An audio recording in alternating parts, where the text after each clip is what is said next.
Podemos começar, companheiros? Eu queria iniciar a exposição do tema relativo ao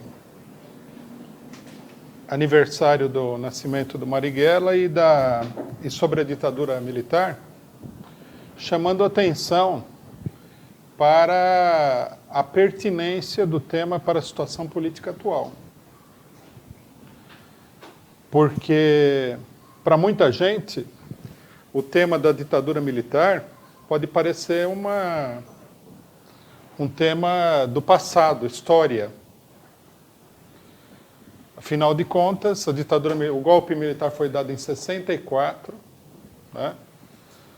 Mais de 60 anos atrás, e a ditadura acabou, efetivamente, do ponto de vista jurídico, em 1985, com a eleição do Tancredo Neves. Ou seja, já lá vão 37 anos. Quer dizer, uma parte das pessoas que estão aqui, nesse momento, assistindo a palestra, não viram nem o fim da ditadura, que dirá o começo. Então, parece um tema muito antigo. No entanto, isso daí seria um equívoco, porque o regime político hoje, ele está bastante dominado por uma série de fatores que vêm da época da ditadura militar. A ditadura militar, ela mudou o país, né? Não é como algumas pessoas pensam, que houve a ditadura, passou a ditadura, voltou a democracia. Não, a ditadura mudou o país de uma maneira quase que definitiva. Há uma mudança nas características do próprio regime político burguês após a ditadura militar, né? Nós podemos dar um exemplo aqui que mostra claramente a permanência dos efeitos da ditadura militar. Foi durante o regime militar que se constituiu a Rede Globo, né, que se transformou num verdadeiro monopólio da imprensa eletrônica no Brasil. E que domina uma boa parte de tudo que acontece na política nacional. Antes do golpe militar, o Globo era um jornal regional do Rio de Janeiro, que já pregava o golpe de Estado, né? Que pregava a destituição dos partidos de esquerda que haviam ganho a eleição, etc. e tal, mas agora se transformou numa peça-chave do funcionamento do regime no sentido, né, do controle da opinião pública dentro do país. A maioria dos capitalistas brasileiros que hoje têm um poder efetivo dentro do regime se criaram naquele momento. O Bradesco, antes do golpe militar, era um banco de segunda linha. Mesma coisa o Itaú. O dono do Itaú foi um dos principais chefes do partido da ditadura durante todo o período da ditadura, que era o Olavo Setúbal, que dominava a arena em São Paulo. Quer dizer, criou-se uma nova estrutura social e política que não foi desmantelada quando a ditadura foi embora, a não ser em parte. Né? Mudou-se a estrutura das Forças Armadas, mudou-se a estrutura do Judiciário, e muitas das exigências dos militares foram incorporadas à Constituição de 88 para preservar aspectos decisivos do regime militar, como, por exemplo, a capacidade das próprias Forças Armadas de intervir na vida política nacional, né, em determinadas situações. Isso não existia antes. Até porque todo mundo sabe que Forças Armadas é para intervir na defesa do país e fora do país, numa guerra, etc. e tal. Na Constituinte de 88, as Forças Armadas ganharam o status de força policial diante de crises. Quer dizer, se a população, por exemplo, se levantar contra o governo, as Forças Armadas podem intervir, como já efetivamente aconteceu mais de uma vez. A gente viu a presença dos soldados do Exército, né, nos morros do Rio de Janeiro, colocando a população sob estado de sítio a pretexto de combater o tráfico. Então, quer dizer, o regime militar não é uma coisa do passado. O regime militar é uma coisa do presente, desse ponto de vista. Portanto, a discussão toda da questão do regime militar não pode ser encarada como uma discussão arqueológica sobre o passado do Brasil. Não. Ela é uma discussão sobre o presente, sobre a situação política do presente, sobre o que está acontecendo no Brasil nesse momento, né?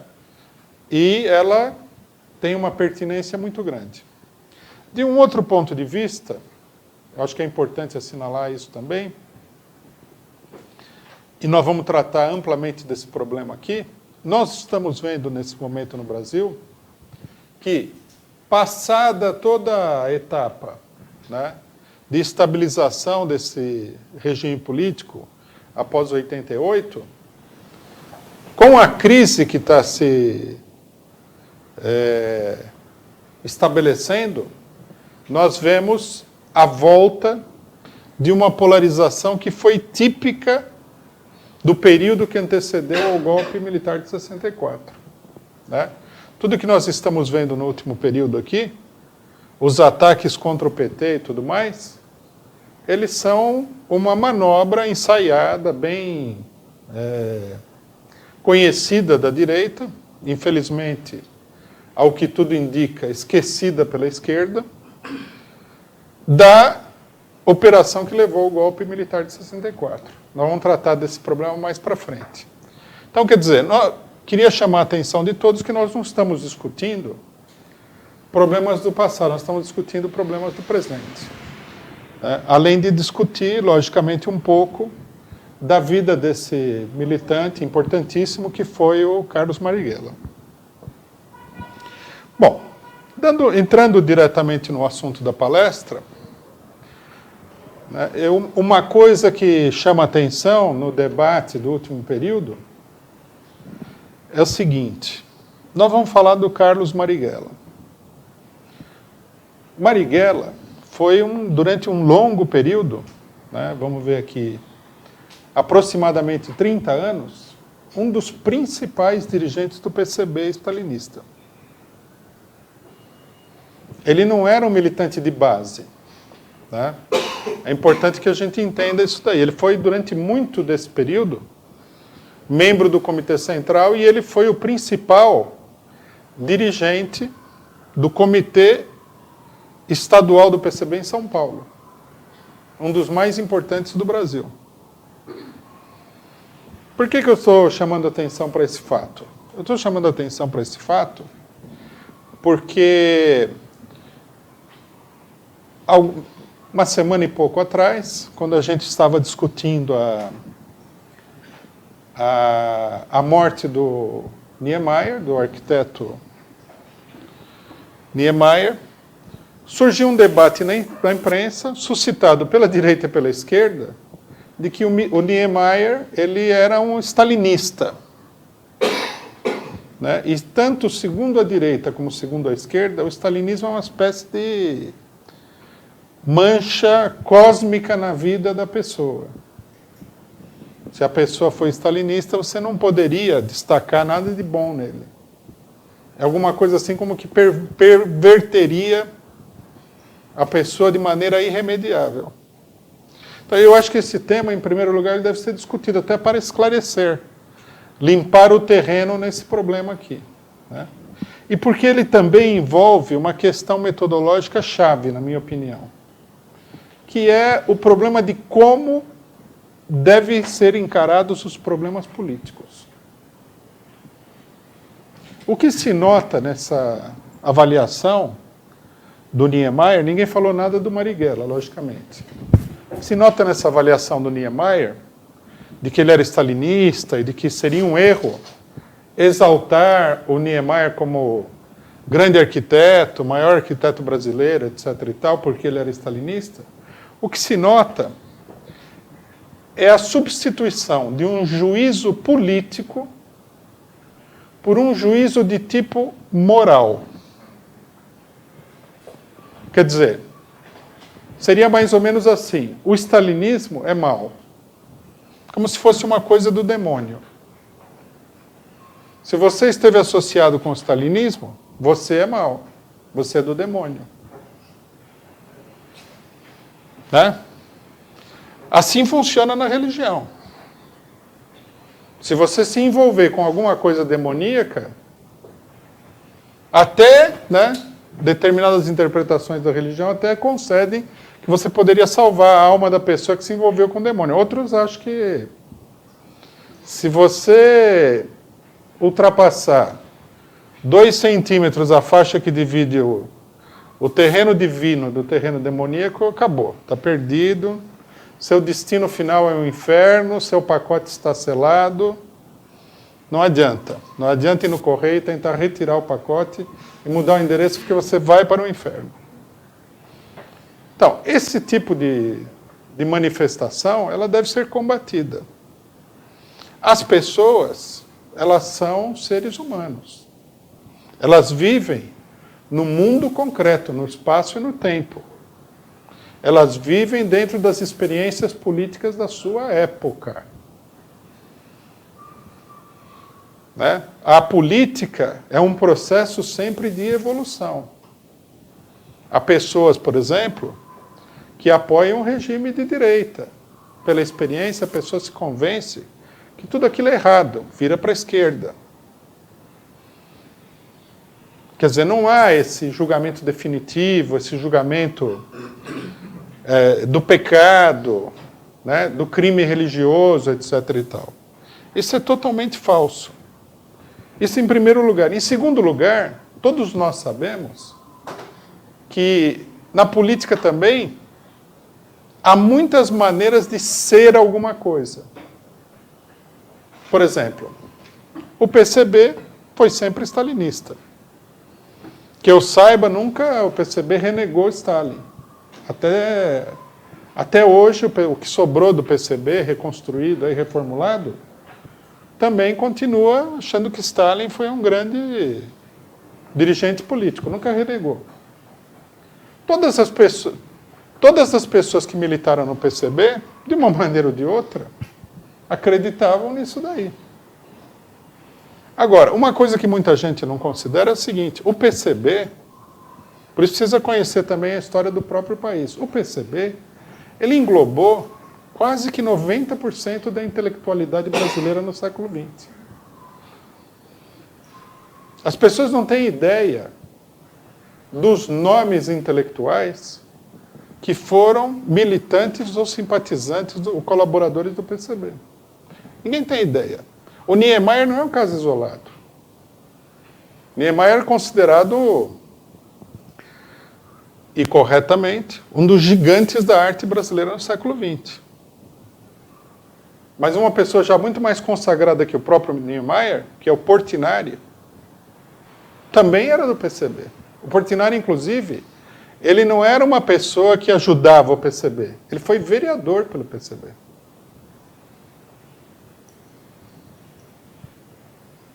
Se vocês pegarem aí a maioria dos cineastas brasileiros, o PCB, maioria, escritores brasileiros, os mais importantes, PCB. Por exemplo, Graciliano Ramos, considerado um dos maiores romancistas do século XX. Ele não era só PCB. Quando Stalin morreu, o filho dele falou: eu vi meu pai chorar 2 vezes, quando meu irmão morreu e quando Stalin morreu. Graciliano Ramos. Inclusive, o Graciliano Ramos morreu no mesmo ano que o Stalin, um pouco antes, ou um pouco depois do Stalin. O que nós vamos fazer? Nós vamos condenar, então, 90% da cultura nacional no século XX, porque essas pessoas foram militantes do PCB? Nós vamos considerar que porque eles militaram no PCB, colaboraram com o PCB, participaram do PCB, eles todos são cúmplices e estão associados aos crimes que o Stalin cometeu na União Soviética e outros que cometeram em outros lugares? É uma concepção totalmente absurda. É uma concepção que não tem sentido nenhum. As pessoas têm que ser analisadas concretamente. A gente poderia passar aqui o dia dando nome dos intelectuais brasileiros que estiveram associados ao PCB e que eram admiradores de Stalin. Então, quer dizer, é preciso abandonar a religião no que diz respeito à avaliação política. A política tem que ser analisada sob os seus próprios termos, de acordo com as suas próprias regras. Não adianta introduzir na política um valor moral. A política é um instrumento, um meio, para conseguir determinados objetivos. Você tem que julgar os objetivos e os meios. E acabou-se. Seria como você julgar que uma pessoa, um marceneiro que constrói uma mesa como essa daqui, tem que passar pelo crivo da moralidade. Que você não pode usar uma ferramenta A porque é imoral. Que você não pode fazer um movimento B porque é imoral. Por exemplo, que você não poderia cortar uma árvore porque isso daí ofende a natureza divina das plantas, etc. e tal, e nós teríamos que preservar essas plantas, e etc. Não faz sentido nenhum. É uma coisa totalmente absurda. Queria chamar a atenção de vocês, né, para o fato de que esse raciocínio está diretamente ligado ao tema que nós estamos discutindo. Porque esse método é o método da direita. A direita que divide o mundo entre o bem e o mal. É meio engraçado porque os direitistas todos, a gente tem uma experiência vasta com eles, são extraordinariamente malignos. Mas eles, nessa teologia deles, o bem seria a direita. Eles se apresentam assim, a democracia. O que é absurdo também, porque a democracia, o que são as democracias? As democracias são todas essas ditaduras que já aconteceram na África, todas as ditaduras que aconteceram no Oriente Médio foram estabelecidas pelas democracias. O fascismo foi um resultado dessas democracias. Todos os golpes militares latino-americanos foram produzidos pelas democracias. No Caribe também. Não sei se eu esqueci alguma parte do mundo, mas na Ásia, a democracia é só para eles. No resto do mundo, a democracia é ditadura. Mas a mitologia da direita é o seguinte: nós somos a democracia, nós somos o bem, nós somos a luz, nós somos o branco, e vocês são o mal, vocês são as trevas, vocês são o negro. É aquele negócio religioso, rigorosamente religioso. Isso aí não tem nada a ver. É totalmente absurdo. E esse método aqui, ele foi incorporado pela esquerda nacional por uma boa parte da população. Isso é muito importante a gente ter em mente a hora que a gente for discutir o que está acontecendo no país hoje, porque a população está sendo vítima de uma manobra com esses conceitos politicamente medievais. Porque isso é um conceito politicamente medieval, não tem nada a ver. Eu vi, por exemplo, que, para vocês terem uma ideia, recentemente nós promovemos aí o debate sobre o Che Guevara, colocamos o anúncio e os direitistas entraram lá e falaram assim: como pode alguém admirar uma pessoa que fuzilou pessoas em Cuba? Eu não sei, Che Guevara era guerrilheiro, era um comandante militar. Por que seria tão estranho que ele tivesse fuzilado pessoas? E por que fuzilar pessoas em geral seria uma coisa má? É uma contingência da guerra. Né? Eu não sei, talvez a pessoa fique pensando que o Che Guevara é como esse cidadão norte-americano de ontem que foi numa escola e assassinou lá 20 pessoas porque estava totalmente fora de órbita, psicologicamente falando. Não, ele não fez nada disso. Ele não saía por aí matando ninguém. O que ele matou foram torturadores e assassinos da ditadura militar cubana, que foi uma ditadura tenebrosa. Uma das mais horríveis da América Latina.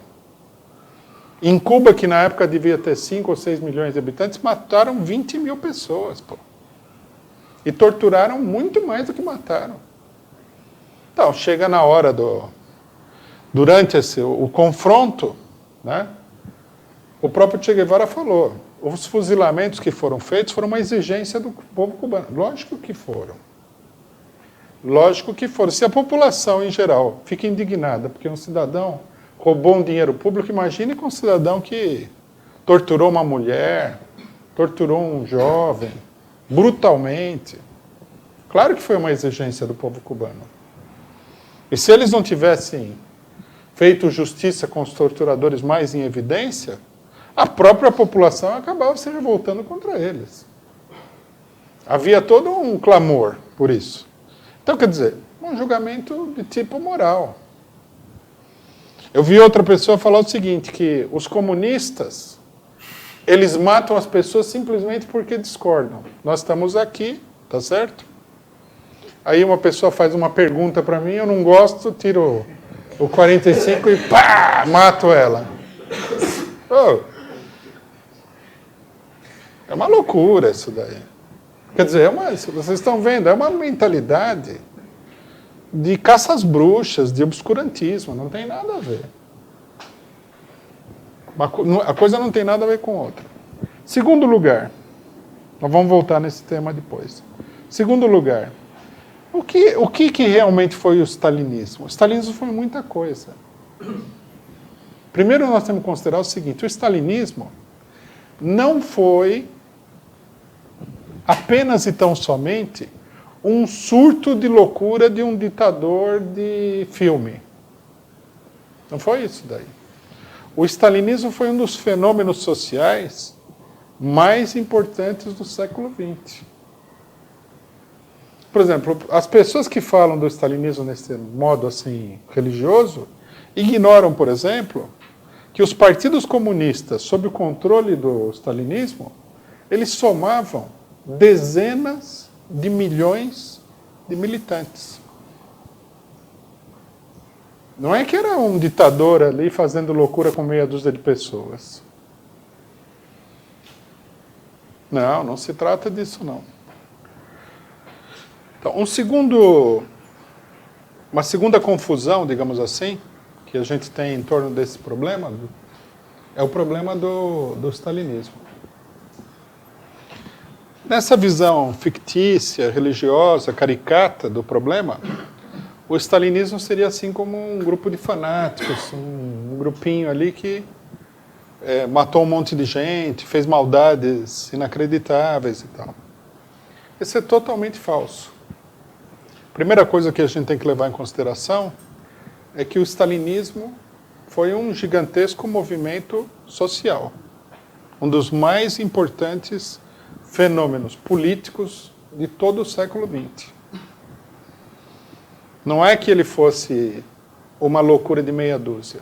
Outra coisa que a gente deve considerar também é a adesão, também em escala gigantesca, da intelectualidade mundial aos partidos comunistas stalinistas. Precisa pensar nesses problemas para entender do que nós estamos falando.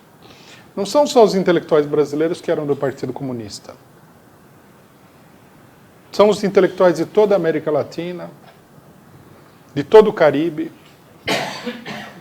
Na França, a esmagadora maioria dos intelectuais ou eram diretamente do Partido Comunista ou eram associados ao Partido Comunista. Uma minoria que não era do Partido Comunista se deslocou para o trotskismo. Quer dizer, era um campo, né, de agrupamento de pessoas que não tinha nada de maluquice nem nada. Uma coisa, por exemplo, que a gente deve ter em mente é o seguinte, um dos grandes fenômenos da cultura mundial no século XX é a chamada literatura negra. Todos os grandes escritores, pioneiros da literatura negra, foram membros dos partidos comunistas, stalinistas. Todos. Norte-americanos, brasileiro como Solano Trindade, não vou nem falar dos cubanos. todo o Caribe, a África. Quer dizer, então, se o fato da pessoa ter pertencido a um partido stalinista desqualifica ela como artista, como qualquer coisa, bom, então não tem.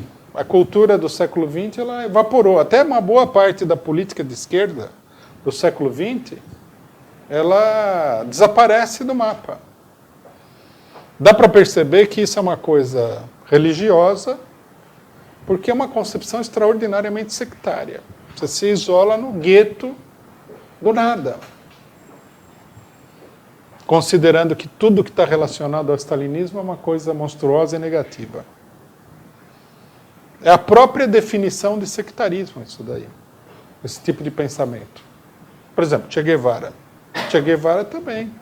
Partido Comunista Cubano, que era ligado à União Soviética.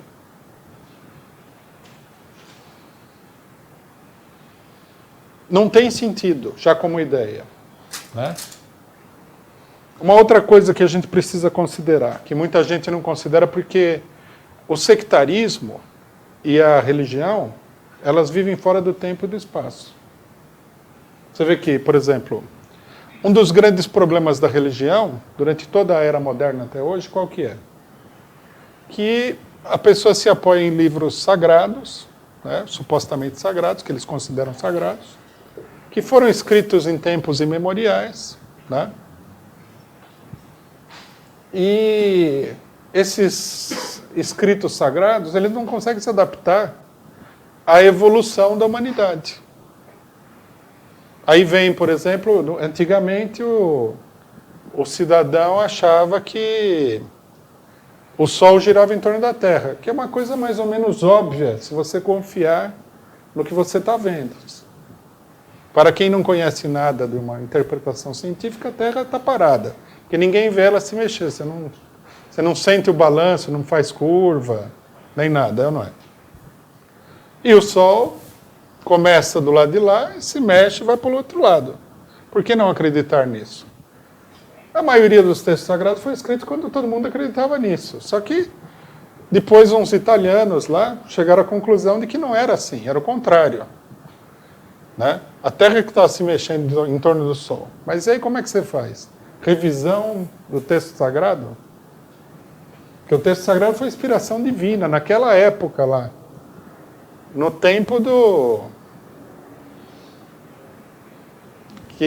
tempo já perdido. Não dá para chegar um cidadão hoje, por exemplo, um padre lá, Zé da Silva, e corrigir o que Deus escreveu. Fica estranho, não é? Então a religião ela tem esse caráter, a verdade que se coloca por fora do tempo e do espaço. Muita coisa é assim. A ciência progride, o livro sagrado não está parado no tempo. Aí você vê um malabarismo muito grande para mostrar que, na verdade, não há contradição nenhuma. É um malabarismo que é inaceitável, não dá para a gente aceitar. A política sectária é a mesma coisa. Ela vive fora do tempo e do espaço. Então vejamos o stalinismo no tempo e no espaço. Tem muita coisa, vou destacar um aspecto. Em 1939, um cidadão chamado Adolf Hitler começou a invadir os países da Europa. Isso causou uma perturbação intelectual, política, social enorme. Porque todos os elementos mais progressistas do mundo viram aquilo lá como um apocalipse. Né? Vamos nos colocar mentalmente em 1939. O cidadão para lá e fala, e agora? Esse louco, furioso, dominar o mundo, o que vai acontecer? Isso aqui vai ser pior do que foi a caça às bruxas, a Inquisição medieval. A Inquisição medieval vai parecer uma coisa, um paraíso perto do que ele vai fazer no mundo, é ou não é?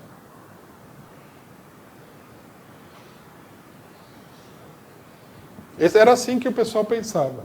Tem um poema de um poeta britânico, muito importante, que também era do Partido Comunista, chamado Auden, que chama acho que é 1º de setembro de 1939, onde ele coloca no poema a impressão que ele teve quando ele ouviu a notícia da invasão da Polônia pelo Hitler. É um poema assim que reflete bem o medo, a incerteza, né? A insegurança, o pavor que toda a intelectualidade mundial estava sentindo naquele momento. Para agravar tudo, né? As invasões hitlerianas, elas foram fulminantes. Não é que ele ia lá, que nem os Estados Unidos no Iraque, ficava aquela guerra. Não, ele ocupou países em questão de horas. Era muito assustador, a chamada Blitzkrieg. Em alguns países eles controlaram o país inteirinho em 4 horas. Porque a Alemanha, como vocês sabem, é o país das pessoas extraordinariamente organizadas e disciplinadas, né? Então os generais alemães montavam um plano, antes que a pessoa pudesse dizer o que está acontecendo, eles já tinham até trocado as placas nas estradas e tal, um negócio assustador. Dominaram a Europa toda, invadiram a França, tomaram conta da França, que todo mundo achava que era uma coisa impossível de fazer, isolaram a Inglaterra.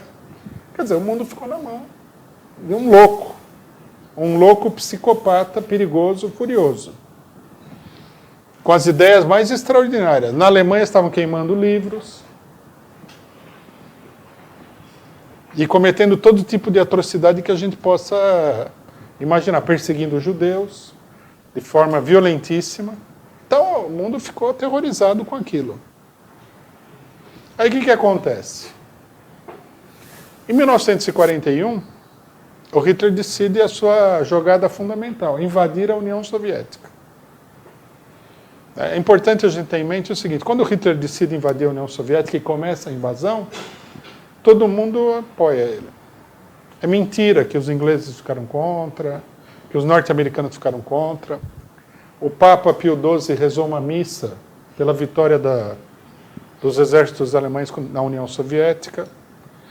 E no mundo, aí sim o pavor das pessoas foi extraordinariamente grande. Falou, agora o cara domina a União Soviética, todos esses países aí, pronto. É um pesadelo desses filmes apocalípticos. Era assim que as pessoas viam. Aí o que acontece? Quando ele invadiu com relativa facilidade também. Aí começa uma resistência popular muito dura. Eu não tenho condições de entrar aqui no mérito de como é que foi a guerra na União Soviética, que é um capítulo muito interessante. Mas uma coisa a gente precisa dizer. 2 coisas. Primeiro, que a destruição na União Soviética foi uma coisa medonha. Morreram quase 20 milhões de pessoas. Milhares de cidades foram aniquiladas. Eu vi as estatísticas que foram publicadas da destruição que o Hitler provocou. É assim, 20 mil fábricas foram destruídas, 40 mil hospitais, 5 mil universidades foram reduzidas a pó. Uma coisa monstruosa, parece esse último filme do Exterminador do Futuro. Parecia uma máquina impessoal destruindo tudo. Bom, num dado momento, quando o Hitler vai atravessar a cidade de Stalingrado, não é por acaso que foi nessa cidade aí, a resistência barra a evolução das tropas nazistas. Né? Aí nós temos o poema famoso do nosso conterrâneo, um dos maiores poetas nacionais, Carlos Drummond de Andrade, que falou: Stalingrado, depois de Paris e Londres, ainda há grandes cidades. Stalingrado é uma cidade minúscula. Mas a tensão, né, o sufocamento era tão grande que a pessoa olhou essa epopeia de Stalingrado, onde morreram dezenas de milhares de pessoas, como sendo que, bom, alguém colocou um freio a essa loucura. E aí, né, no desenrolar do combate, acontece uma coisa que pareceu para as pessoas na época uma coisa milagrosa. Todo o 6º Exército Alemão, vendo a resistência que a população estava dando, chegada do inverno, etc. e tal, procura as autoridades soviéticas, o general, né? O general que comandava o exército, a revelia do Hitler, von Paulus, e fala, ó, nós estamos entregando as armas, rendição incondicional. Todo um exército, mais de 100 mil soldados. Então, nesse momento, o mundo civilizado, não estou falando dos direitistas, o mundo civilizado, estou falando do Carlos Drummond de Andrade, do Graciliano Ramos, né? Das pessoas que pensam e tal, respiraram aliviado. Falou, ó, aconteceu um milagre. E aí o que acontece? A guerrilha, em grande medida organizada pelos soviéticos, começa a impor derrota atrás de derrota aos alemães. O exército soviético parte para uma contraofensiva, né? E o nazismo é destruído pela União Soviética. Quem comandou essa, supostamente, né? Quem que estava a cabeça? Quem que aparecia para o mundo? A cabeça, Stalin. Então, Stalin, em 1945, ele não era um monstro assassino. Ele era o salvador da humanidade. Nós não vivemos isso daí. Não é? Mas vocês imaginem as pessoas que viveram. Como é que nós vamos entender?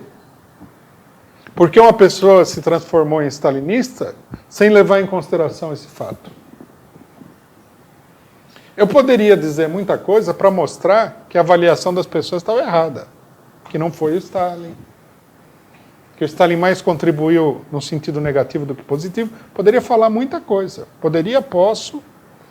E vamos falar dessas coisas todas. Mas é inegável que para as pessoas da época Stalin aparecia como um salvador. E não era uma impostura. Foi a União Soviética. Era um fato real. É um fato que pode ser discutido politicamente.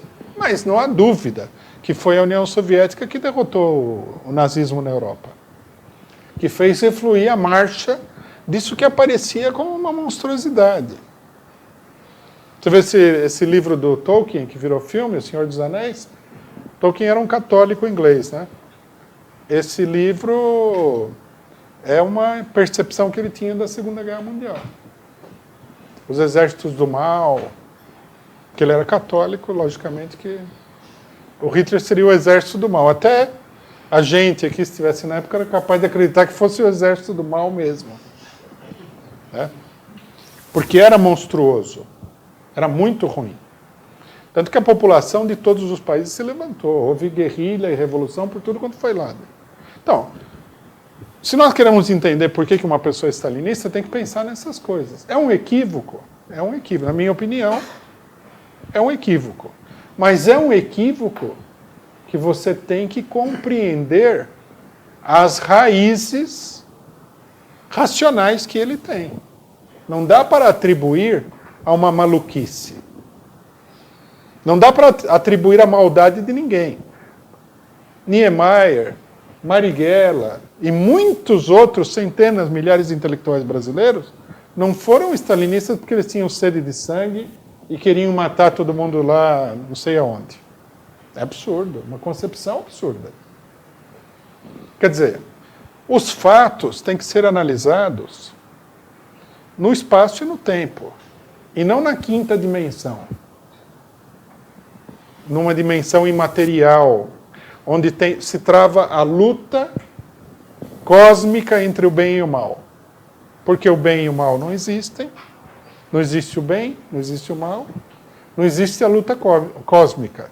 O que existe são seres humanos, né, com as suas limitações, suas ilusões, sua compreensão, sua falta de compreensão, travando uma determinada luta.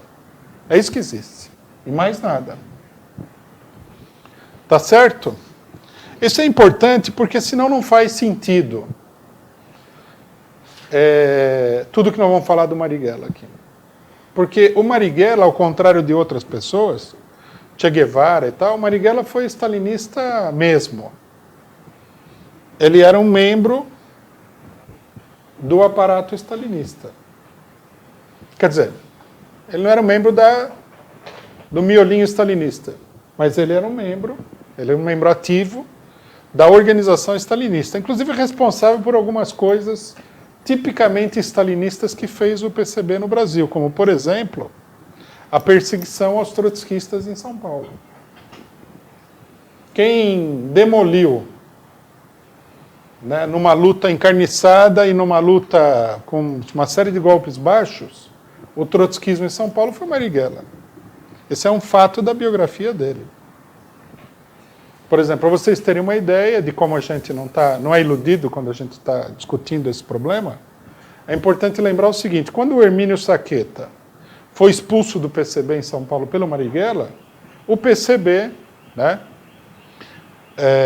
de São Paulo, dirigido pelo Marighella, publicou a lista dos militantes expulsos com os seus nomes reais. Uma coisa que você não poderia fazer. Uma indignidade. Tá certo, né? Nós temos que mostrar que há um equilíbrio kármico no mundo, porque quando o Marighella foi expulso do PCB, o PCB fez a mesma coisa com ele na época da ditadura militar. Então, quer dizer, tá certo? Agora, nós precisamos aqui, para entender também esse problema, precisamos ter uma definição científica do que é o stalinismo. O que exatamente é o stalinismo? O stalinismo é admiração pelo Stalin? Não. Podemos chamar isso de stalinismo. Se você admira o Stalin, posso falar que você é stalinista, mas não é uma definição científica. É uma definição vulgar. O stalinismo, cientificamente falando, como fenômeno político, é o seguinte. O stalinismo foi, primeiro, a burocracia que tomou o poder na União Soviética. A organização política da burocracia para controlar a União Soviética é o stalinismo. Na União Soviética, o papel do stalinismo, ele foi um papel profundamente contra-revolucionário. Aí nós temos o stalinismo fora da União Soviética, que é um outro fenômeno. O stalinismo fora da União Soviética não são simplesmente os partidos comunistas. Nós chamamos de stalinismo o fenômeno de que grandes partidos de massa da classe operária, partidos operários, fossem controlados por um pequeno grupo de burocratas que se apoiava, que tirava o seu poder, os seus recursos para dominar, da burocracia russa. Não dá para você dizer, por exemplo, que todo mundo no Partido Comunista Italiano fosse stalinista nesse sentido. Não, era uma minoria. Não sei também se as pessoas aqui têm noção, o Partido Comunista Italiano chegou a ter 2 milhões de filiados, dos quais 1.900.000 eram operários. Se todos esses operários eram stalinistas, então a classe operária, em si como classe, era stalinista. O que é outra baboseira, outra irracionalidade, outra coisa sem sentido, sem lógica nenhuma. Na verdade, stalinista o que era? Stalinista era aquela cúpula que controlava o partido. E a função da cúpula era justamente controlar a classe operária. Impedir que a classe operária agisse de maneira revolucionária. Então, nesses partidos stalinistas, o que você tem? Você tem um partido que é formado pela classe operária. E que potencialmente é um partido muito revolucionário. Dominado por um aparato que, por motivos de repressão, ideológicos, de recursos financeiros, etc., etc., etc., um conjunto de coisas, conseguia controlar esse partido. É isso que nós chamamos de partido stalinista. Não, uma centralização duramente burocrática vinda de fora do partido. Por isso nós devemos considerar o seguinte, que nesse movimento, uma boa parte do movimento, ela era de fato, embora confusa pela ideologia do partido, etc. e tal, ela era objetivamente, ou potencialmente, melhor dizendo, né, revolucionária. Por exemplo, nós já mencionamos aqui em mais de uma oportunidade o fato de que quando o secretário-geral do Partido Comunista Italiano sofreu um atentado em 1948, no que é o auge do enfrentamento que vai marcar o período chamado Guerra Fria, a classe operária, os militantes do Partido Comunista Italiano, dos setores operários, eles desenterraram as armas que eles tinham enterrado ali 3 anos atrás. O Partido Comunista tinha mandado eles devolverem, em 45. O Partido Comunista mandou os operários devolverem as armas. Os operários o que fizeram? Não vamos brigar com o partido, mas também não vamos facilitar, porque os fascistas estão aí, enterraram as armas. Em 48, quando houve o atentado, que eles pensaram que era um golpe fascista, os trabalhadores do norte da Itália saíram às ruas armados. Isso é um partido contra-revolucionário? Lógico que não. Isso é uma classe operária submetida a um controle contra-revolucionário. Então, logicamente, que no meio desses partidos havia muitos militantes de valor. É o caso do nosso Marighella. Muitos militantes de valor. Militantes que queriam lutar, mas que acabavam se submetendo àquela ditadura da burocracia do partido. Concordavam muitas vezes, não é que eles se submetiam de uma maneira abstrata, concordavam, lógico que concordavam. Para eles parecia que a autoridade do partido era infinita.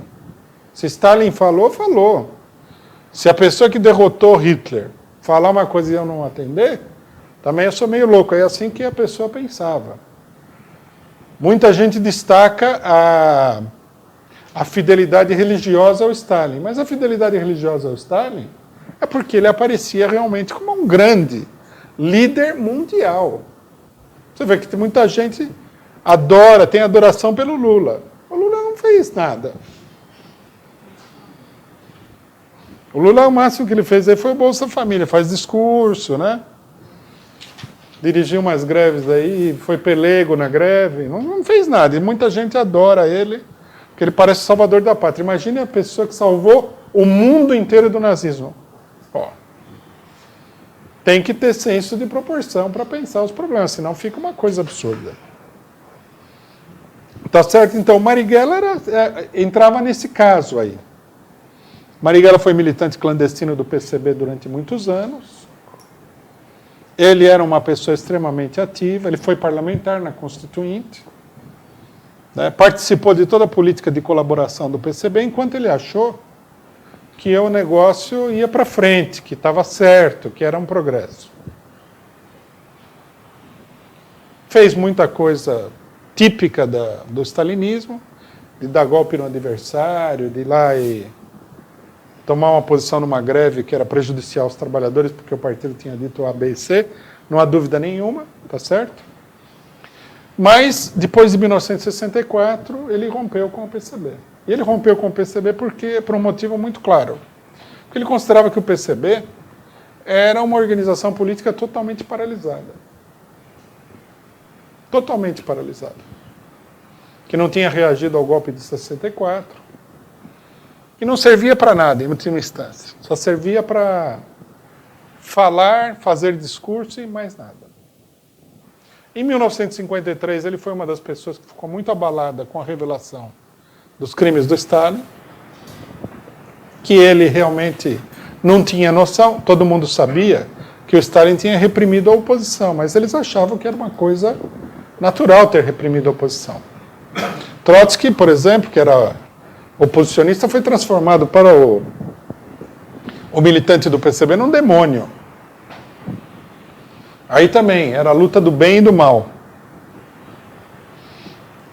Então, ele rompeu, num certo sentido, com Stalin, com o PCB, e ele se integrou aos cubanos no momento de maior radicalização do governo cubano, quando o governo cubano funda a OLAS, Organização Latino-Americana de Solidariedade, uma organização que tinha como lema a seguinte palavra de ordem: vamos fazer 1, 2, 3, muitos Vietnãs. Uma organização que pregava quase que assim abertamente a expansão da luta armada pelo mundo. Então Marighella se integrou aí, formou a Aliança Libertadora Nacional, a ALN, que era um racha muito grande do PCB. Depois foi se reduzindo com a repressão policial e tal, e que tinha a ambição de fazer no Brasil aquilo que havia sido feito em Cuba. Quer dizer, uma posição revolucionária. Logicamente, que nós poderíamos discutir que essa posição revolucionária, numa série de coisas, era confusa, lógico. Mas, é como eu disse, as pessoas aprendem com a experiência. Não há o conhecimento instantâneo. A ideia religiosa de que o homem tem o poder de saber o que é certo e errado. Num certo sentido, ele tem o poder de saber o que é certo e errado, mas não é um poder místico. É um poder de poder analisar as suas próprias experiências, cometer erros e tirar conclusões para acertar. Esse é o único poder que ele tem. Tá? Num certo sentido, essa evolução do Marighella é uma evolução revolucionária extraordinária. Né? Vocês vejam a própria ideia, por exemplo, o Vietnã. O Vietnã lutou sozinho contra os norte-americanos e contra os franceses antes. A União Soviética praticamente não dava ajuda nenhuma. Era uma migalha. O próprio Che Guevara denunciou isso daí, que para ter esse tipo de ajuda é melhor não ter ajuda nenhuma. Aí aparece um agrupamento em ruptura com o stalinismo tradicional, propondo não só apoiar o Vietnã, mas criar outros Vietnãs que também, vamos falar que é verdade, seria a melhor forma de apoiar o Vietnã, seria criar outros Vietnãs. E os cubanos sabiam também que se houvesse na América Latina 4 Vietnãs, a situação em Cuba, logicamente que ficaria bem mais prática para enfrentar a luta contra o monstruoso império que está na cara de Cuba, que é os Estados Unidos. Então, uma política bem revolucionária. Eles levantaram outras palavras de ordem também, que eram confusas, né? Mas que expressavam essa tendência à ruptura. Né? Também nessa conferência da OLAS, foi levantada a palavra de ordem de que o dever do revolucionário é fazer a revolução. Que como frase é uma obviedade, né? Porque é lógico que o dever do revolucionário seria fazer a revolução. O que eles queriam dizer é o seguinte, que se você é revolucionário, não pode ser que nem os partidos comunistas que ficam lá e não fazem nada. Tem que fazer o negócio. Você é revolucionário? Então vamos lá para fazer a revolução, vamos ficar parados. Né? E uma terceira palavra de ordem, que também foi adotada pela ALN, era: a vanguarda se forma na luta, na ação. A vanguarda se forma na ação. Porque os partidos comunistas falavam assim, nós somos uma vanguarda. Eles olhavam e falavam assim, é uma vanguarda que não faz nada. São todas palavras de ordem bem duvidosas, digamos assim, mas é evidente que elas expressam uma ruptura com a política de colaboração de classes em escala internacional dos partidos comunistas. Porque nada disso é inteiramente correto, né? Por exemplo, o dever do revolucionário é fazer a revolução, além de ser esquisito, como noção, ela carrega uma ambiguidade. Por exemplo, fazer a revolução imediatamente, é isso que significa? Para muita gente significava isso. Você tinha que pegar em armas e fazer a revolução já. Aí já é complexo. Essa ambiguidade estava embutida nessa palavra de ordem. A vanguarda se forma na ação. Se forma na ação, se forma. Mas também se forma, né, por extrair da ação uma consciência política que é o aprendizado do marxismo. Inclusive denunciam que esses grupos guerrilheiros eles eram muito, como é que se diz? Não, no movimento. O negócio deles era um movimento, era fazer e tal. A análise, a formação teórica não era o forte deles. O próprio Marighella era uma pessoa assim também, um homem de ação, sem dúvida nenhuma. Agora, qual é a caracterização política correta? Que o Marighella, depois de sustentar a política stalinista durante 30 anos, né, rompeu com essa política Não rompeu porque ele mudou totalmente a vida dele. Ele rompeu porque ele percebeu que aquilo que ele pensava que estava fazendo, ele não estava fazendo. Ele tirou uma conclusão. Não é que ele mudou tanto assim. Ele mudou.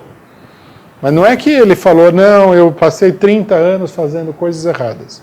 Até porque o PCB fez muita coisa. Era um partido importante, né, lutou contra o Estado Novo, essa coisa toda. E ele enveredou por uma política de ruptura. Não uma política revolucionária, consciente, acabada, totalmente estabelecida, mas por uma via prática clara de ruptura com a paralisia e a política de colaboração de classes do stalinismo. Uma coisa muito importante, que não pode ser jogada fora, como muita gente faz, ao condenar, porque uns condenam que ele era stalinista e depois vão condenar a guerrilha. Que a guerrilha seria um método equivocado de ação.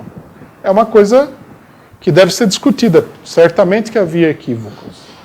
Mas você não pode descartar uma pessoa porque a pessoa quis fazer um negócio e fez errado. A tentativa, o esforço, ele é progressista. Né? Num certo sentido, a Marighella foi um dos mais importantes elementos que levaram à posterior dissolução do PCB. Porque, segundo dizem, quando ele teria rompido com o PCB, cerca de 10 mil militantes do PCB teriam rompido com ele. Um racha que foi uma hemorragia, né? E aí, na sequência, houve vários outros rachas. Agora, ele era o dirigente político mais conhecido, mais importante, mais carismático também.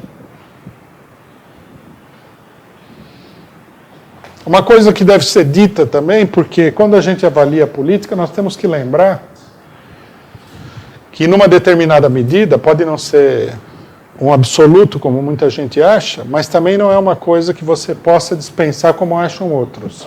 Você tem que avaliar as pessoas. Nós temos que lembrar que o Marighella, ele, depois de passar anos militando e tudo mais, no PCB, um partido grande, ele ingressa na luta armada contra a ditadura militar com 55 anos de idade. Isso tem que ser levado em consideração. Quer dizer, estava muito longe de ser um burocrata, que estava tentando tirar vantagem para si mesmo, né? E ele ingressa na luta armada também, é preciso que se diga, com grande energia, com grande determinação.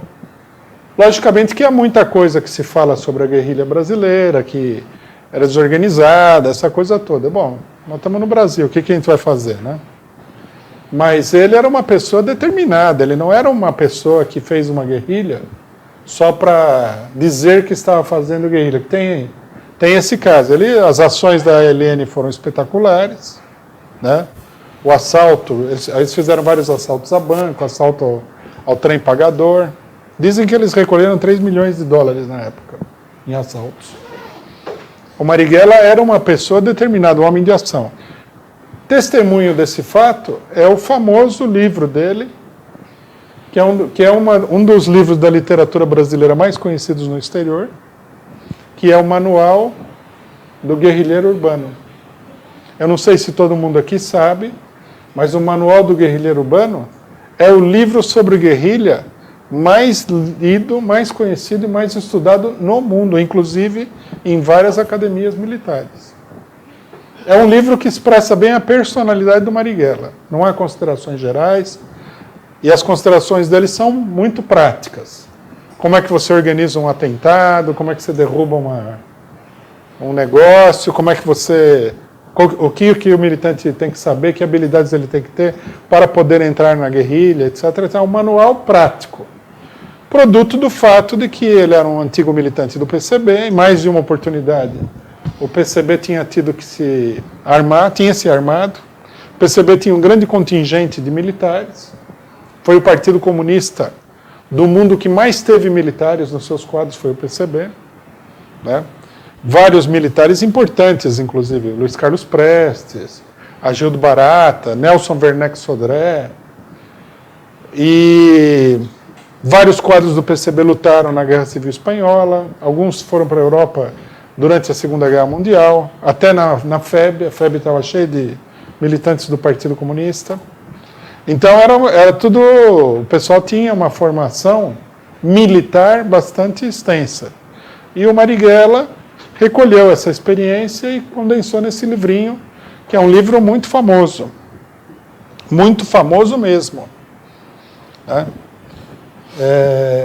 Eu me lembro de ter visto, né, a editora Penguin, inglesa, que tem uma das maiores editoras do mundo, publicou uma coleção sobre a América Latina, onde tem textos diversos, clássicos sobre a América Latina. Um dos livros que eles publicaram foi o Manual de Guerrilha Urbana do Marighella, que foi usado por guerrilheiros no mundo inteiro também. É uma conquista da intelectualidade brasileira que muita gente desconhece. Bom, e finalmente, né, ele também é uma pessoa que foi assassinada pela ditadura. Morreu na luta contra a ditadura. Isso também merece ser colocado em destaque.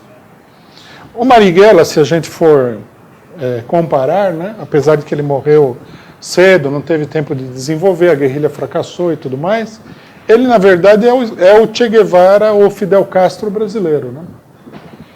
Inclusive, dizem que ele era muito parecido com o Fidel Castro, no jeito dele. Né? Gostava de fazer discursos quilométricos. Era um homem prático também, o Fidel Castro também era um homem prático, um líder. Recentemente, a revista Veja tirou uma matéria sobre essa biografia do Marighella, que saiu esse ano aqui, que é essa aqui. E a matéria não fala nada da biografia dele, se dedica a dizer que ele era... A insinuação do jornalista que ele era burro. E qual é a prova que ele era burro? Que ele nunca foi o número 1 no PCB. Quer dizer, assim, o que mostra que onde está faltando inteligência é na direita brasileira, né? Com esse tipo de ideia absurda. Teria muito pouca gente inteligente no Brasil. Teria, porque número 1 do partido é só um, né, em geral. No Brasil, por exemplo, tem 40 partidos, 30 e poucos partidos, então só teria 30 inteligentes. Muita gente não vai concordar com isso ao ver o nome dos presidentes do partido. Então.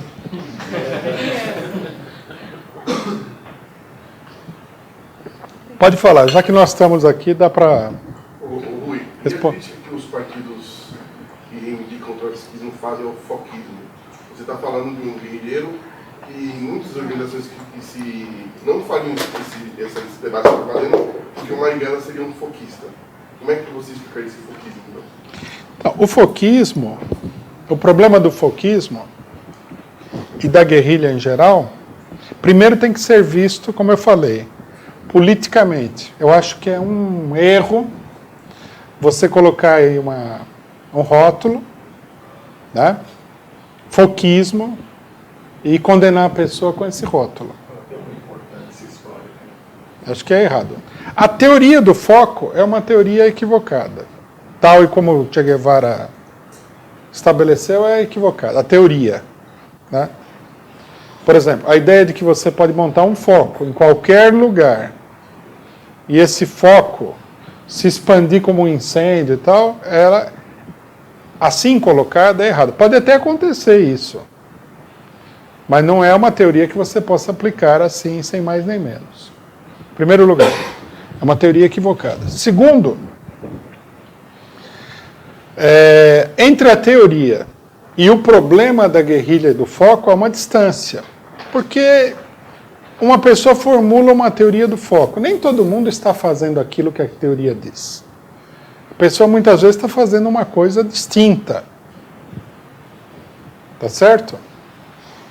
Por exemplo, a teoria do foco, por exemplo, não se aplica a Cuba. Em Cuba não é a teoria do foco o que prosperou.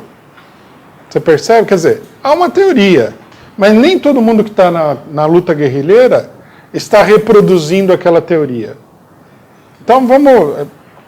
Uma coisa é criticar a teoria, outra coisa é criticar os chamados foquistas para ver o que eles estão fazendo. Se eles defendem a teoria do foco, você fala, essa teoria é errada. Mas o que a pessoa está fazendo não é aquilo que diz a cartilha onde está a teoria do foco. Tá certo? Precisa entender isso daí. Porque você veja bem, ó, a teoria do foco abrange as organizações guerrilheiras brasileiras, argentinas, que todo mundo mostra como assim, o exemplo de que o negócio fracassou.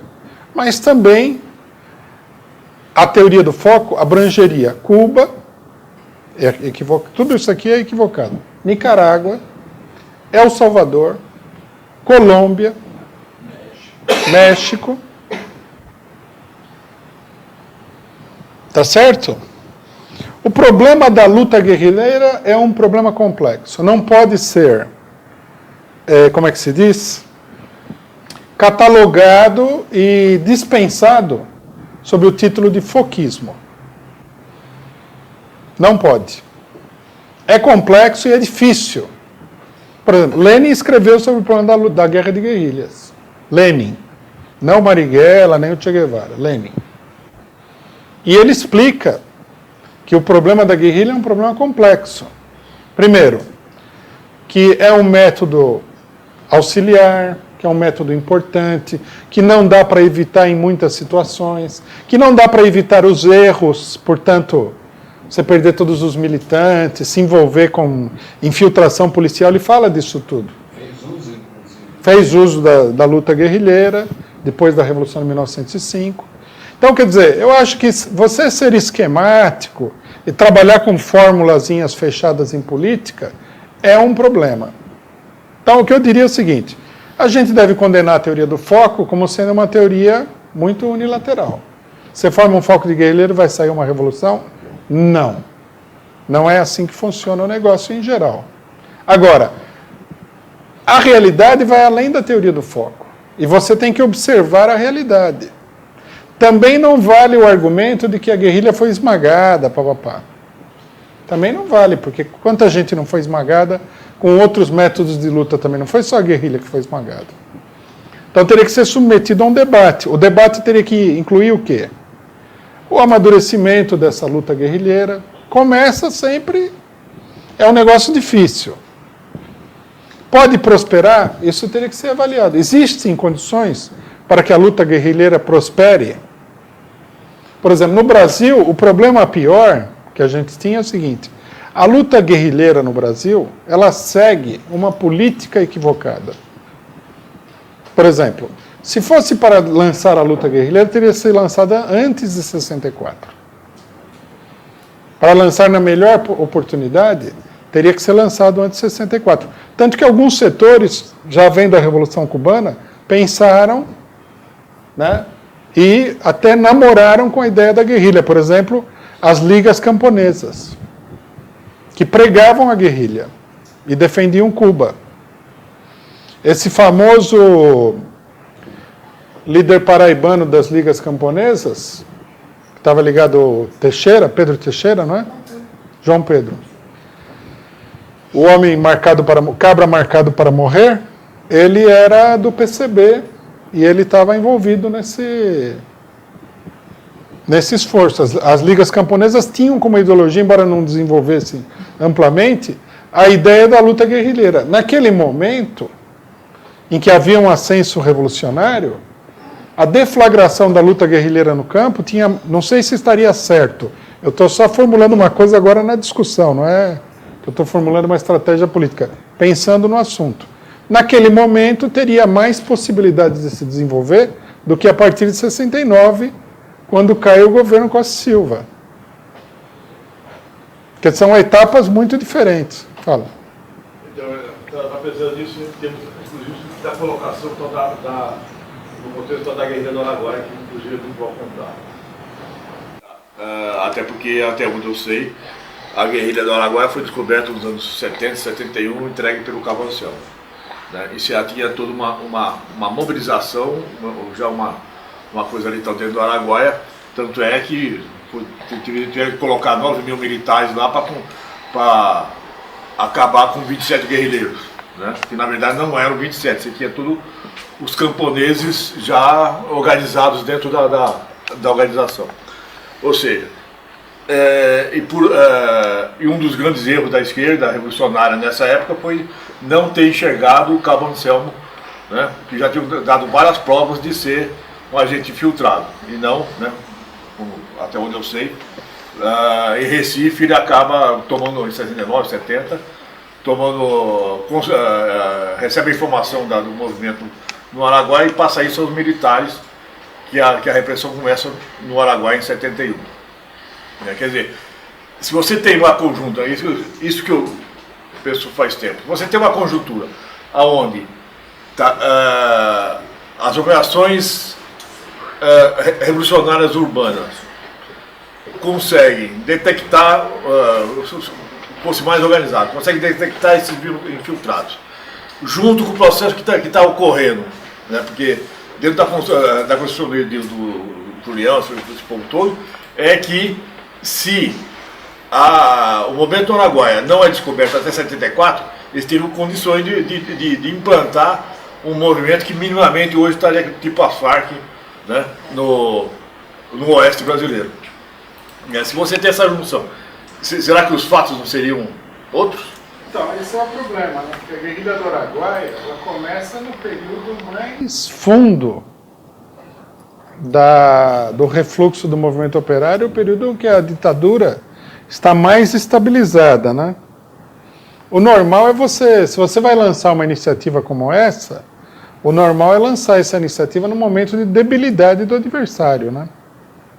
Eu concordo com você que a guerrilha, ela tinha adeptos e tal. O Brasil é um país explosivo, pobre, a exploração é muito intensa, mas ela tinha muito pouca possibilidade de prosperar devido ao isolamento. Não tinha como conseguir apoio da classe operária das cidades, de se vincular a outros núcleos camponeses. Então, o que acontece? O exército foi lá, criou um cerco em torno dos guerrilheiros até exterminar todo mundo, porque ele estava tranquilo com o que estava acontecendo em volta. Por exemplo, em Cuba, quando é lançada a ofensiva guerrilheira, o regime já está debilitado, muito debilitado, né? Há mobilizações, há insatisfação. A crise do regime cubano, ela aparecia por todos os poros. Então, um problema é isso daí. Os guerrilheiros, vou explicar por que esse erro é comum com os grupos guerrilheiros. Os grupos guerrilheiros, eles têm uma influência muito grande da política nacionalista burguesa e pequeno-burguesa. Então, esses grupos, para eles, um critério fundamental na avaliação política é o problema da democracia. Então, por exemplo, lançar uma ofensiva armada contra um regime democrático, eles não fazem. É uma reação ao endurecimento do regime, às ditaduras. É natural isso daí. Responder a uma ditadura com ações violentas, é natural.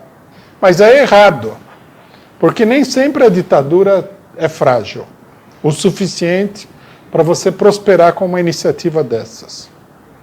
O correto é ver a relação de forças. Ditadura, democracia, isso aí é meio secundário.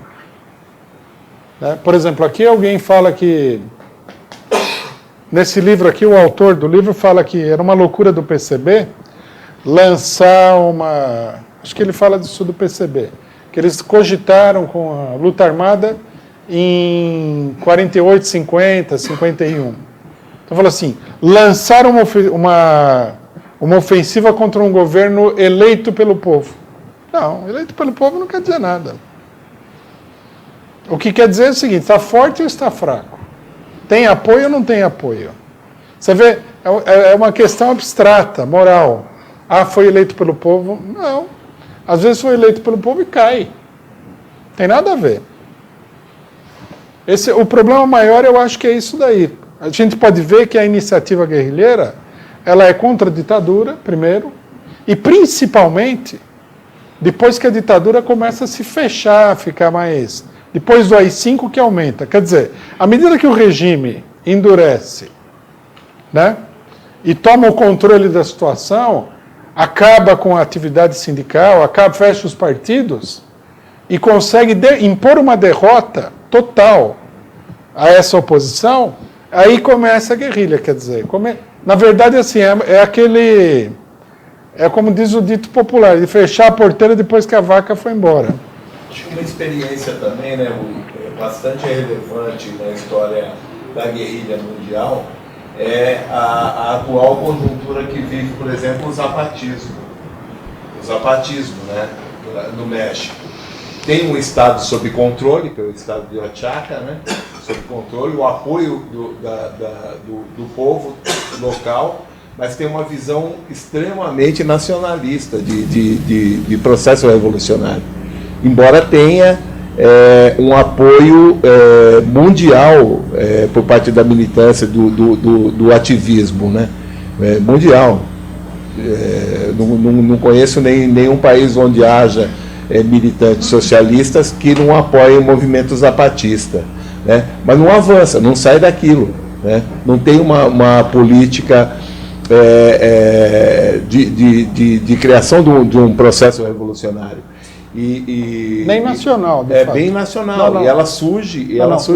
Nem nacional. Nem nacional. É local, né? Uma coisa bastante localizada, né? E ela surge num momento em que há um enfraquecimento da burguesia no México, mas não consegue levar adiante um processo mais frontal, mais determinado, organizado, inclusive. Porque eles precisariam ter uma política para o país inteiro, para as outras classes sociais, não só os camponeses. Aí eles ficarem encurralados lá. Se houver, por exemplo, no México, um ascenso da classe operária, a guerrilha tende a se desenvolver nessas províncias, lógico. Agora, uma coisa que a gente deve entender é o seguinte: a política é uma coisa técnica. Você tem que entender como o negócio funciona. Não adianta querer fazer o que não é possível fazer, porque não vai acontecer. Tudo depende de uma análise das condições. E não é uma análise muito simples de fazer. Precisa analisar cuidadosamente, levar em consideração uma série de fatores. Agora, sobre a origem da pergunta, que eu acho que é importante, é o seguinte: eu acho que esse negócio de condenar toda a guerrilha como foquismo e condenar o terrorismo, que é comum na esquerda, isso daí é uma cegueira. A vida não é assim. Tudo depende. Para você chegar a uma conclusão política, você precisa analisar concretamente o que está acontecendo ali. Né? E a política, ela é uma coisa extremamente dinâmica. Né? Vai mudando. Hoje é assim, amanhã muda. É uma coisa bastante complexa. Tem uma análise de conjuntura permanente. Uma análise permanente e uma análise concreta. Por exemplo, o que foi progresso e o que foi um retrocesso. O que era possível fazer, o que as pessoas não estavam entendendo quando lançaram uma política errada. Porque as pessoas lançam uma política errada também baseado naquilo que elas compreendem da situação. Não adianta você querer que a pessoa a todo momento saiba o que é certo. Justamente o problema é você analisar para entender, que é a maneira de progredir na formulação de uma política para o presente e para o futuro. Então, por exemplo, o caso Marighella é um caso muito interessante nesse sentido. Falar que foi um fracasso e tudo mais, eu acho um erro. Até porque a tentativa dele foi uma tentativa importante. Saiu no momento errado, ele não deveria ter feito nada. Não, ele poderia ter feito diferente. Precisaria ver qual era a consciência que ele tinha. Qual foi a oportunidade que ele teve de desenvolver tudo isso? Tudo isso teria que entrar na análise. A análise sumária não serve para nada. A análise sumária só serve para a pessoa ficar contente que ela tirou uma conclusão sobre o que um outro fez, mas ele não aprendeu nada. Bom, se a gente puder avançar aqui, eu queria falar um pouquinho sobre a ditadura militar brasileira. Né? O problema da ditadura militar brasileira e das ditaduras em geral, né? Que eu acho que é um aspecto bastante importante do tema. O que nós temos que enfocar aqui como questão central é o seguinte: o que foi a ditadura militar brasileira? Né? O que foi a ditadura militar brasileira? O que foram as outras ditaduras militares? Né? Desse período. Nós temos que entender, se muita gente considera, e é uma mitologia também divulgada pela direita, que a ditadura militar foi uma reação à Revolução Cubana. Esse é falso, e fica provado que é falso porque as ditaduras começam a aparecer muito antes da Revolução Cubana. O que acontece é o seguinte, o imperialismo, após a Segunda Guerra Mundial, ele busca um controle dos países atrasados, que ele encara como sendo uma área de dominação colonial. Encara e efetivamente é. Então, por exemplo, o imperialismo norte-americano, percebendo, analisando toda a fraqueza do período do imediato pós-guerra, etc. e tal, ele começa a se organizar para dominar os pontos mais estratégicos, onde ele acha que a posição é frágil. Por isso, por exemplo, o primeiro dos golpes militares famosos, não é o primeiro golpe, mas o primeiro famoso, é o golpe no Irã, porque o Irã é um país estratégico do ponto de vista da produção de petróleo. Esse golpe é de 54. À medida que o imperialismo não consegue dominar esses países por meios, digamos assim, parlamentares democráticos, eles partem para o golpe militar. O que aconteceu no Irã? No Irã aconteceu que os partidos imperialistas não tinham a menor condição de concorrer. Então eles chegaram à conclusão de que a solução era o golpe militar, que foi o que eles fizeram em vários lugares. Sempre que eles se defrontaram com governos que tinham uma popularidade e tinham condições de dominar o cenário eleitoral, com métodos parlamentares. Então, os golpes, eles começam muito antes da Revolução Cubana. No Brasil, por exemplo, nós temos um golpe em 45, nós temos um golpe em 54 contra o Getúlio Vargas. Quer dizer, tem golpe de tudo quanto é lado. À medida que eles percebem que a situação está escapando de controle, eles apelam para o golpe militar. E a situação ali é muito fluida e o golpe militar se impõe. Né? Que não era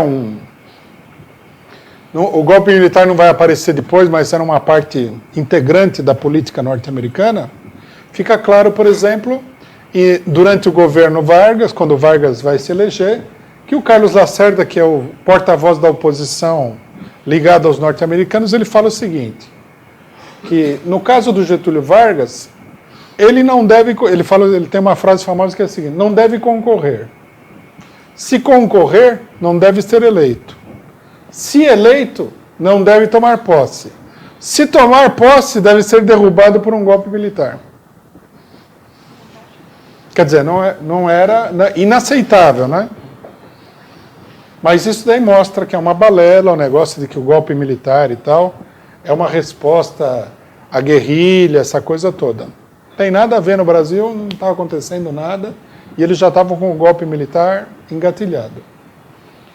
Era um problema muito simples. O imperialismo precisava controlar os países-chave. A situação era fluida. O imperialismo tinha saído enfraquecido da guerra. E, portanto, né, a tendência maior era que os países adotassem políticas que, numa certa medida, respondessem ao seu interesse próprio, nacional, inclusive da parte da própria burguesia, porque o governo Vargas foi um governo burguês. Tá certo? O golpe respondia a isso daí. Respondia ao fato de que o imperialismo não tinha condições, e nunca teve condições efetivas de dominar os países atrasados por meios democráticos, como ele pretendeu num primeiro momento. A Guerra Fria foi isso, inclusive, em grande medida. A tentativa de conter as massas populares, etc. e tal, e a tendência à independência desses países. Isso é importantíssimo e a gente tem que levar em consideração. Outra coisa que tem que levar em consideração é o seguinte: o imperialismo mundial, ele entra, né, em todo esse período numa etapa de colapso, ao contrário do que procuram apresentar. Por exemplo, a derrota dos franceses na Indochina, no Vietnã, marca uma crise enorme do imperialismo francês. O imperialismo inglês sofre um revés também que coloca ele totalmente na defensiva com a independência da Índia. E depois da Guerra da Argélia, que é de 56, onde os franceses também vão se empenhar ao máximo tentando superar a derrota do Vietnã e vão sofrer uma derrota ainda mais esmagadora, mostra que o negócio todo é inviável. Quer dizer, o imperialismo como força de dominação é colocado na defensiva. Nós temos um monte de crises no Oriente Médio, essa coisa toda. Daí os golpes militares. Os golpes militares são uma expressão da incapacidade do imperialismo de dominar os países atrasados. Só uma coisinha, e é incrível que todas essas derrotas implementadas ao imperialismo foram em cima de guerra de guerrilha. A maior parte dela. Guerra de guerrilha. Vietnã, então, Argélia. Essas experiências serviram para o Brasil também se organizar contra da guerrilha. Já falou. Então, eu acho que sim. E Cuba foi um momento em que o próprio imperialismo norte-americano, que parecia estar imune a isso daí, mostrou que era igualmente frágil, tão frágil quanto o resto. Os golpes militares são uma resposta do imperialismo a essa situação. Não consegue controlar a coisa através dos seus representantes, dos seus agentes políticos dentro dos países atrasados. O golpe militar no Brasil foi isso daí também. Essa história de que os golpes eram contra o comunismo, isso é bobagem. Não tinha comunismo nenhum. Né? Os partidos comunistas latino-americanos, todos eles, tinham uma política de colaboração com o imperialismo, de defesa de uma ordem constitucional, de alternância de partidos, etc. e tal. Ninguém estava se armando. São raros os casos em que a situação evolui assim, sempre onde há uma ruptura desses partidos com a União Soviética. Né? Esse aqui é um dado muito importante. O segundo dado importante sobre a ditadura, que eu queria chamar a atenção, é o seguinte: como se processou a evolução da operação golpista. Né? Queria chamar a atenção sobre isso daí, porque eu acho que é muito pertinente para o que está acontecendo no Brasil hoje. Né?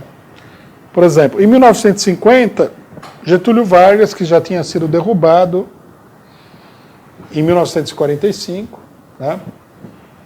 As pessoas têm a impressão de que o golpe de 45 foi uma tentativa de derrubar o Estado Novo, mas nesse momento, Getúlio Vargas já tinha dado toda uma guinada à esquerda e estava adotando uma série de posições liberais e tudo mais. O golpe foi para derrubar um governo que poderia escapar do controle dos norte-americanos. Bom, aí se estabelece o governo Dutra, que é uma verdadeira ditadura, coloca o PCB na ilegalidade. O que não é, né, importante a gente assinalar, não é uma mera manobra jurídica, caçou o registro do PCB, não é só isso. Se você fosse suspeito de pertencer ao PCB, ou de estar tentando reorganizar o PCB, você ia preso. Os órgãos de segurança do Estado Novo, todos eles estavam atuantes, o DOPS. O Getúlio Vargas tinha extinto o DIP, Departamento de Imprensa e Propaganda, que fazia censura, mas não o DOPS. O DOPS prendeu inúmeros militantes pelo crime de estar tentando organizar o PCB, um partido ilegal. Não é? Você vê, não é uma mera cassação do registro. Porque esses dados eles vão sendo ocultados e fica aquele negócio, parece uma água com açúcar, quando na verdade era uma ditadura.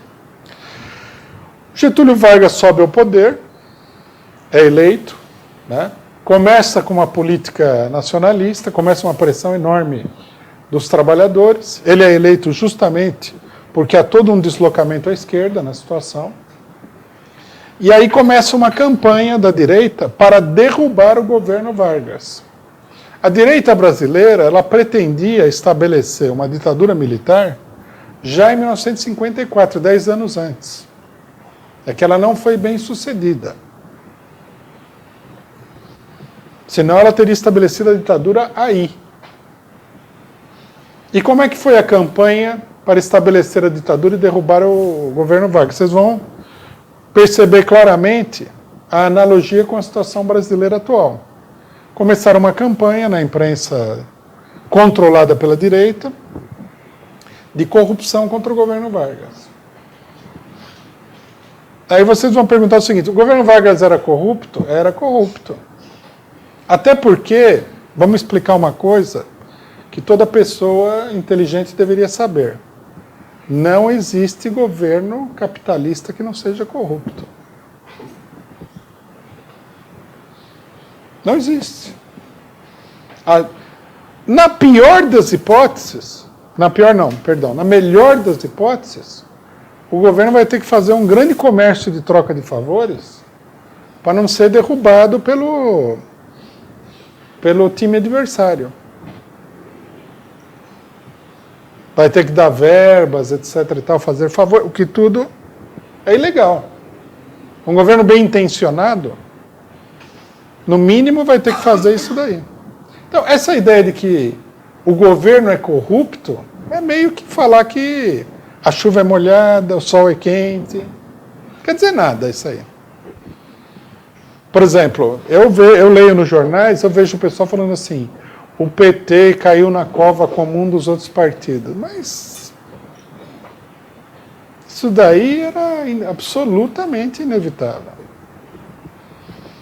A única coisa que a gente deve destacar claramente é o seguinte: são todos corruptos. O fato de um ter sido elegido para ser o corrupto maior de todos é um golpe político. E quem acredita nesse golpe político está fazendo papel de bobo. Você veja que eu não estou falando que o PT não é corrupto. Eu estou falando que, na minha opinião, nós não temos investigador dentro do governo nem nada. Tenho certeza que a corrupção come solta lá dentro. Os indícios estão em todos os lados. A única coisa que eu discorde é que o PT seja o único ou mesmo o maior corrupto de todos. Por exemplo, quem atua no movimento sindical sabe que a corrupção é alucinante. E não depende de quem está na direção das empresas estatais, do Congresso. É comum, é a rotina, é normal, é assim que funciona o negócio. Então, o governo Vargas foi atacado como sendo corrupto. O governo Dutra não foi atacado como sendo corrupto. Ele não era corrupto? Faz o menor sentido. O governo Jânio Quadro não foi também vítima de uma campanha de direita de que ele era corrupto.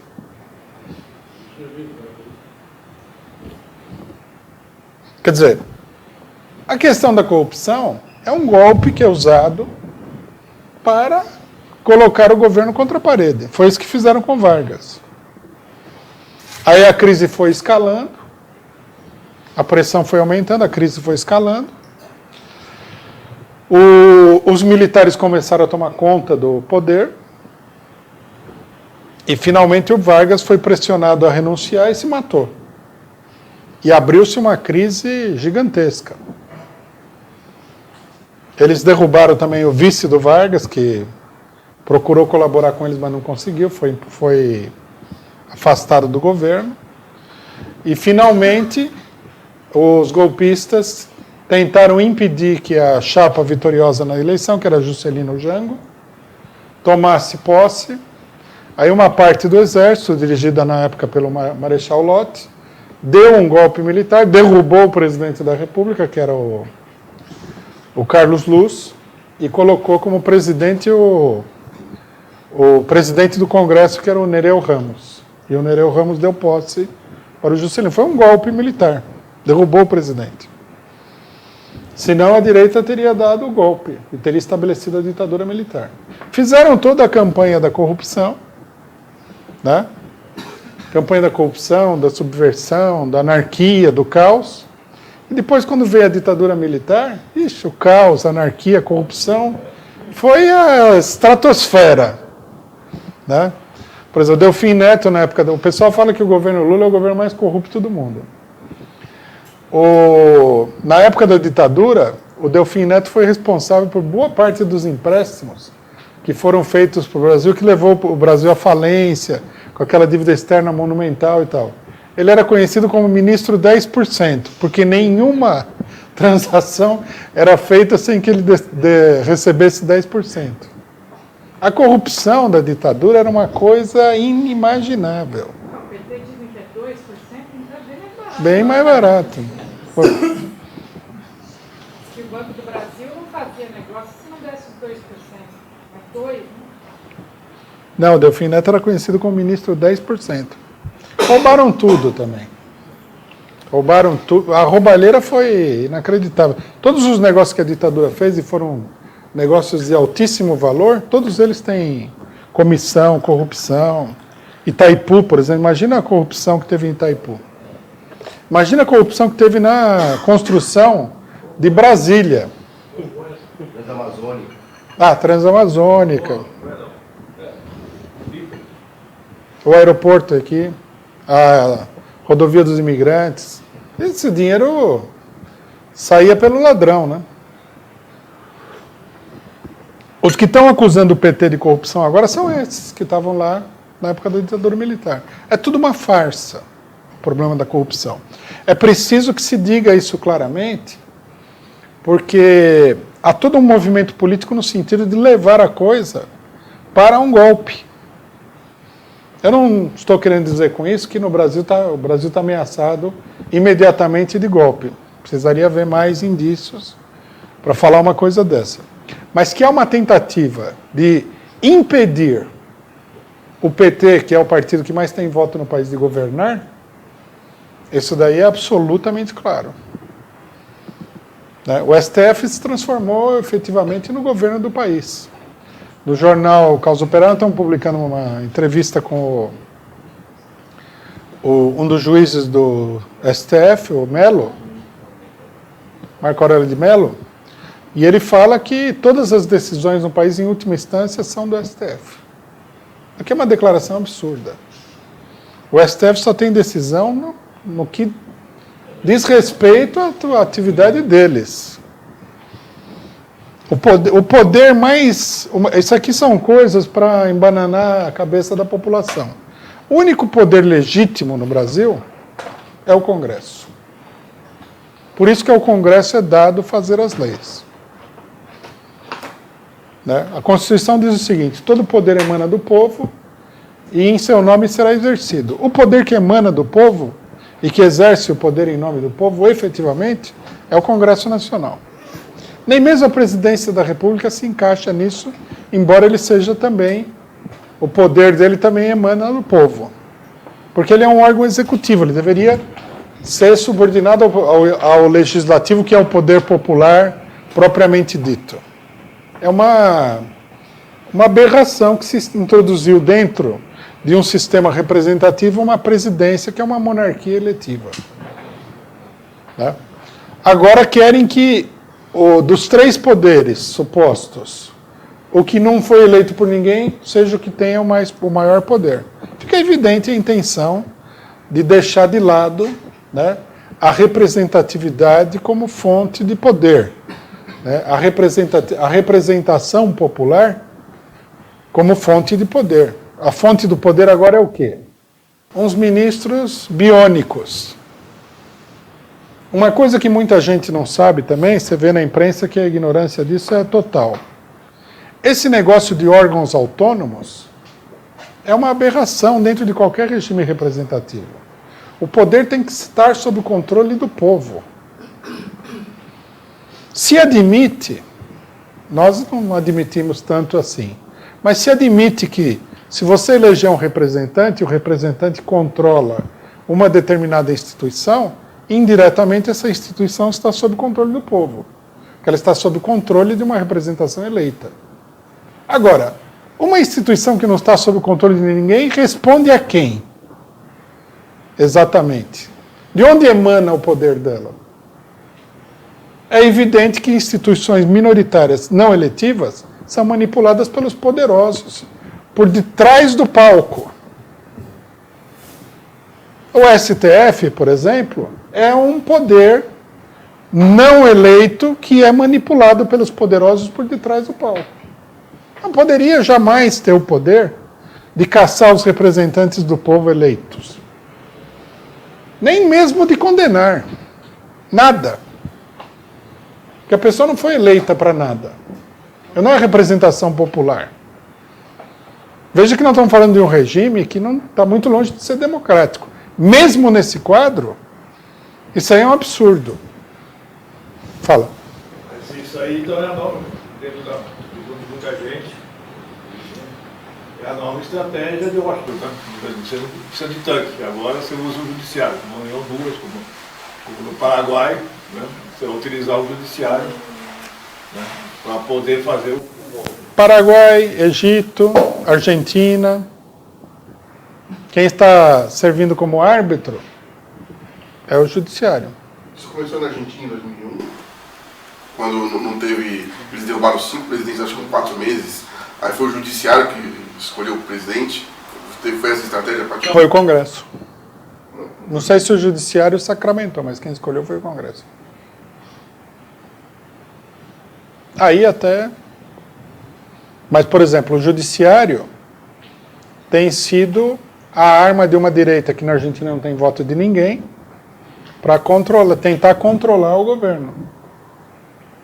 Agora, eu não acho que é a substituição do tanque. Eu acho que a hora que o judiciário não der conta, vem o tanque também.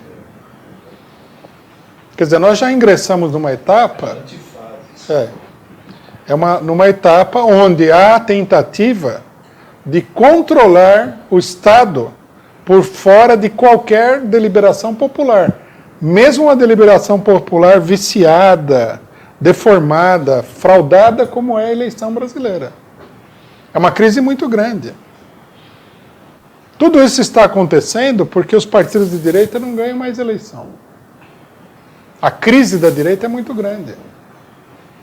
Você vê que a democracia que a burguesia defende é uma democracia assim. Se servir para o outro, acabou. Eles pegam a bola, levam embora e acabou o jogo. Não é que a democracia vai permitir que a esquerda faça A, B ou C. Agora, uma coisa que a gente deve destacar também, que é também muito parecido com o que aconteceu na época da ditadura, é que o PT aceita tudo isso daí de uma maneira vergonhosa. Por exemplo, a Polícia Federal, que está sob o controle do Executivo, investiga o Executivo sem o conhecimento do Executivo. Um presidente da República que tem um pouquinho de vergonha na cara, demitiria todo mundo. Eu não quero saber o que você descobriu. O prefeito Cachoeira do PT recua na provocação dos civis da Globo, vergonhosamente. Exatamente. A Globo, os caras da Veja. O PT está aí abrindo a própria sepultura política. Porque se a ilusão é que a democracia é inabalável, não vamos viver essa ilusão, porque ninguém está vendo essa democracia inabalável em lugar nenhum, não. Uma coisa que eu me entendo, a maioria que sabe que eu sou militante, sou filiado ao PT, apesar que faz 4 anos que eu praticamente não atuo politicamente dentro do PT. Mas tem todos os companheiros, então a gente, lógico, assunto de militante é político. Uma coisa que eu não entendo é isso, quer dizer, dentro do PT você tem toda a consciência de todo esse movimento da direita, certo? Tá? E tem continuam com uma covardia absurda, certo? De aceitar o seu próprio enterro. Porque, por exemplo, para mim é isso, quer dizer, a não convocação na CPI acabou de abrir a cova. Né? Foi um tipo de recuo que foi feito, inclusive, extremamente vergonhoso. Né? E é essa coisa que eu não consigo entender, né?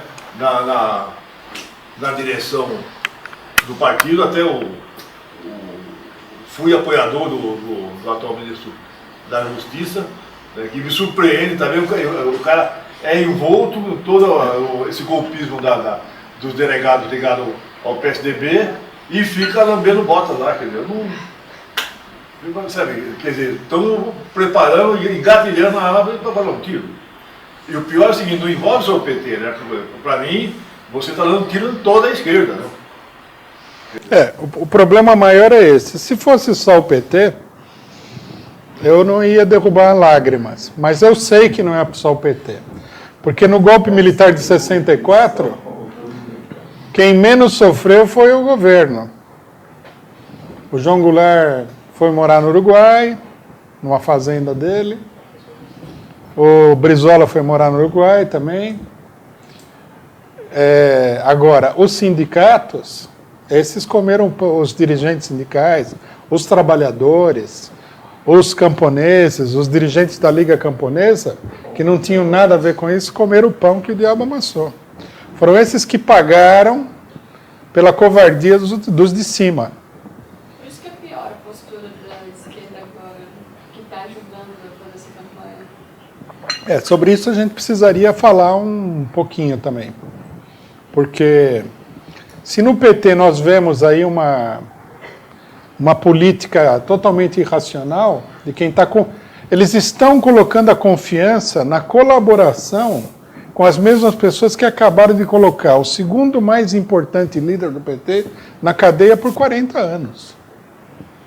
Quer dizer, já... Por mais que a pessoa tivesse com o canal entalado lá, já devia ter caído a ficha, né? De que o negócio vai ficar feio.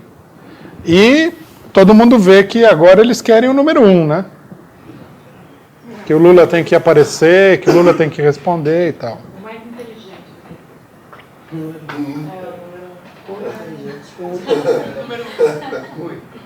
Só fazendo uma paridade, uma alusão, Só uma coisinha, vou pedir pro pessoal falar no microfone, porque nós estamos gravando tudo. Só fazendo uma paridade, você falou, é notório que o STF ele vem atacando, ele vem se colocando como um órgão supraconstitucionalista. Só que todos esses ataques, esse quadro que não tem representatividade popular nenhuma, ele já não começa desde o processo eleitoral com o projeto da ficha limpa, que é assim, que veio como um projeto totalmente moralista, né, para falar que vai caçar os grandes ladrões, etc. E o que a gente vê é totalmente o contrário. Ele deixa os grandes tubarões passar, enquanto ele vai caçando os sindicalistas, os trabalhadores, os pequenos partidos. Então, se a gente fizer um paralelismo, a gente vai ver que todo esse processo, todos esses ataques, eles iniciam desde o processo eleitoral. Na realidade, o que acontece é o seguinte: a independência desses órgãos aí, ela vem de antes da Constituinte, já na época da ditadura, tudo. Só que eles mantêm a coisa com uma grande discrição, para não chamar a atenção. Só que no último período, à medida que o descontrole da direita sobre o regime político vai aumentando, eles são obrigados a aparecer no primeiro plano, se reorganizar para intervir. Já faz alguns anos que o judiciário está fazendo isso daí. Por exemplo, ninguém sabe, porque isso daí é o culto da população, mas ninguém sabe como é que vai ser a eleição do ano do 2014.